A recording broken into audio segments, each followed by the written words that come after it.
So we want to talk about what's more harmful, thug culture or whitewashed black. So before we get into the hard stuff, let me get your definitions of both the things. We'll start with Alvin. Alvin, what is thug culture according to you, and what is the whitewashed black culture according to you? Man, you didn't say no questions, no. You just gonna do it like that, right? Just like All right. So, thug culture first.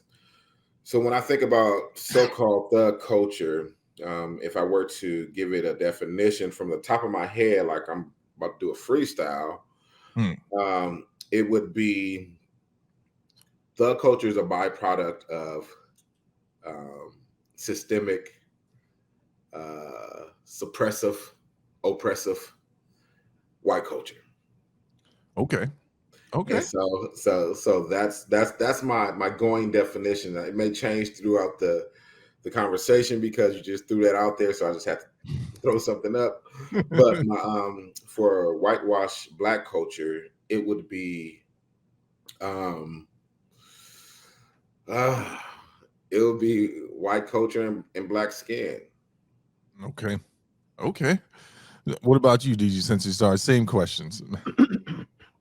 Well, I'll also probably start with thug culture. For me, thug culture is basically like the glorification of, probably the negative traits that um I would say the media and like he was mentioning the oppressive culture that we've been put in. It's the glorification of those traits. Just, super overly masculine, aggressive behavior that tends to be negatively viewed by most people, but accepted within a certain community as the appropriate way to be.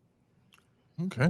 For whitewashed, and I'm glad you did switch that because I would hate to have to say this word about 1,000 times a night. Yeah.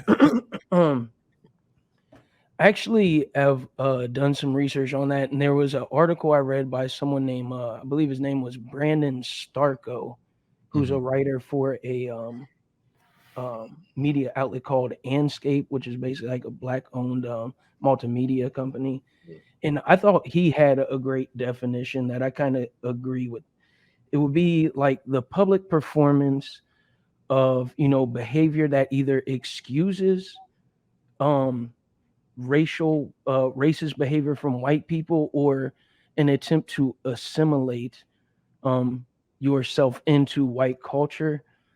One thing that he did say that I think stands out largely in his definition of whitewashed is that he believes it has to be a public act. And I'm not sure I believe that to be true, but I just want to throw that out there since I was kind of quoting his definition of it. And I would agree with both of you brothers' definition of it. I know that the conversation is going to go to a few different places, but as we move through the conversation, I would love to get into the historical context for both those things. And I did switch it up. I was using the word that started with C, usually used to describe what people would consider a whitewashed black person. Obviously, one of the most popular nomenclatures is an Uncle Tom.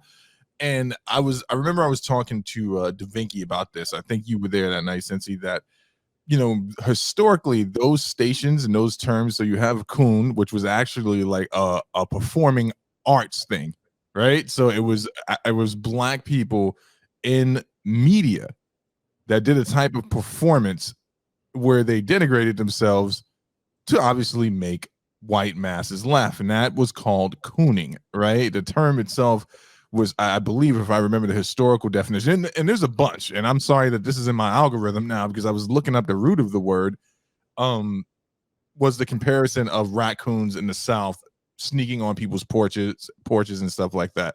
And then when we talk about someone that's like an Uncle Tom, or AKA the house slave, obviously, if you read Uncle Tom's Cabin, he's kind of the hero of that story. He's not really the what they portray him at, what the term has been popularized at. He actually took one hell of a lashing to protect two female slaves that got off the plantation, and he never gave up their location. But I was explaining to Da Vinci that typically when you think about house slaves, Uncle Toms, these were people that I think were just as much victims, even though they may have picked up the tools of oppression to aid their masters or their captives. And I do view it the same way. I want to go on the record that I agree with you guys. I view it the same way for our brothers who are caught up in the street strife, as I like to call it, man, who were brought up in what they're presented as the warrior culture, the get it at any cost culture because of circumstance. But I guess the next question, and you guys go wherever you want, if both parties are victims, at what point do the victims start becoming the victimizers and using the tools of the oppressor?